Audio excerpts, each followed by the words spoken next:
Units from Joint Task Force Tawi-Tawi and their police counterparts have killed an Abu Sayyaf group sub-leader wanted for kidnapping. 48-year-old Buchoy Hassan, alias Black or Buchoy, was one of the most wanted personalities in Malaysia after abducting Taiwanese national Chang An-wei, also known as Evelyn Chan, in Sabah in 2013.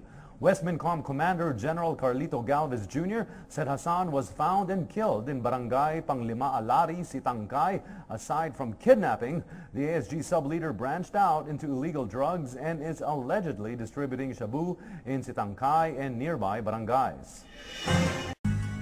Micro, small, and medium-sized enterprises are the businesses that make up more than 80% of all retail, trade, service, and livelihood ventures in the nation. Their businesses are financed in small and large part by an integral and often overlooked component of countrywide and countryside development, thrift banks.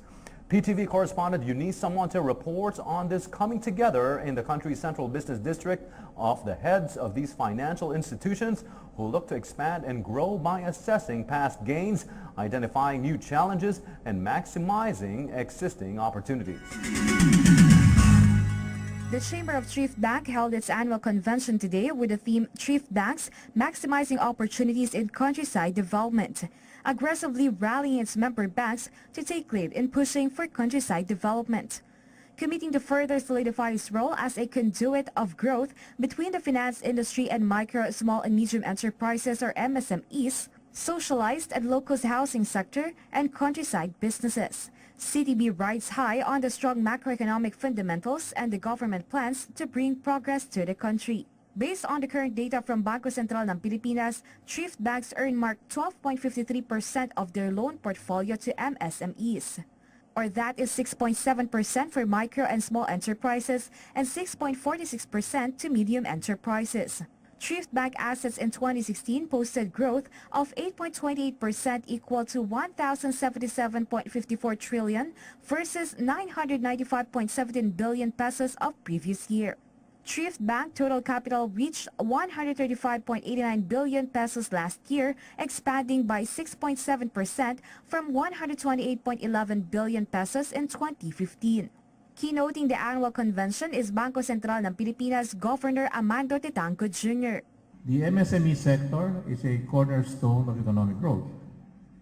We have seen how successful MSMEs liberate people from poverty by creating jobs and serving as catalysts for growth in their communities. This is the rationale behind BSP's continuing collaboration with the industry and other agencies of government. Also among convention speakers are Department of Trade and Industry Undersecretary Zenaida Maglaya, National Economic and Development Authority Assistant Director Dayan Girlianto, Feng Shui Master Andrew Tan, and CIC President Jaime Garchitorena. Issues in cybersecurity were also discussed and the possible solutions to cyber fraud, like using a security app in your ATMs. CTG is the umbrella organization of the country's thrift banks and was organized primarily to provide an institutional medium through which the members can collectively assist and cooperate with one another, with other members of banking sector and with the national government and its instrumentalities, more particularly the Bangko Sentral ng Pilipinas, to promote, develop, and expand and strengthen the role of savings and loan associations, private development banks, and savings and mortgage bank, otherwise known as thrift institutions. For PTV News, Eunice Samonte. The Philippines has begun implementing an initiative aimed at abolishing certain regulations and laws that make starting and doing business difficult in an effort to further its good regulatory practice agenda. Socioeconomic Planning Secretary Ernesto Pernia said under the National Competitiveness Council's Project Repeal, a total of 22,599 rules and regulations have already been submitted for review, 3,765 of which have already been acted on. He said government agencies, organizations, and individuals are called to submit specific laws or rules that people find burdensome and unnecessary. These are reviewed by a technical working group and returned to the agencies for proper action. Japanese companies are expected to invest some 198.5 billion pesos in the Philippines, a gain from the investment mission of government officials to Tokyo early this month. In a statement, the Department of Trade and Industry said these prospective investments were from Sogo Shosha, or Japanese firms with wide range of business activities.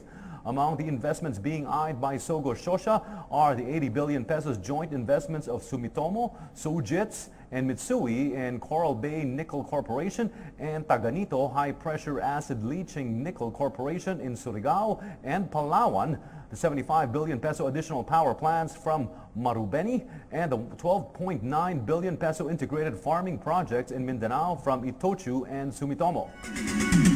Outgoing Bangko Sentral ng Pilipinas Governor Amando Titanco Jr. prefers a BSP insider as his successor.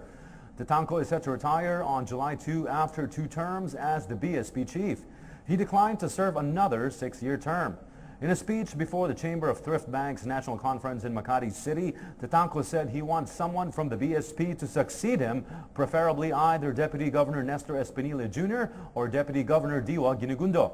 He said the next BSP chief should have knowledge of central banking operations and the banking industry, ability to work with and within the organization, and to have patience.